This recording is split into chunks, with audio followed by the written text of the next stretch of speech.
CNSP stock analysis tomorrow. Is it a buy? Let's see where is it going in the next upcoming days, weeks, and months.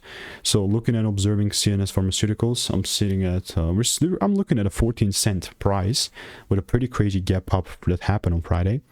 I've spent 5 figures on courses and mentors. I've called out thousands of 5, 10, 20x moves on my YouTube channel for free. And look, I mean, all of it has been documented on this YouTube channel. And specifically with CNSP, I mean, I'm surprised, but I genuinely believe that this is just like a random gap up. Like, unless there's like a huge catalyst, which, nah, not really. That's why I'm still open-minded for this short side.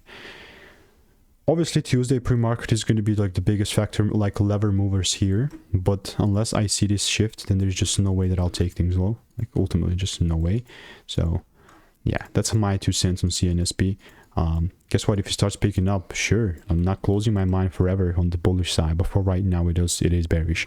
So if you want to make more money trading in a very simple way, click the first link in the description. It's a free newsletter.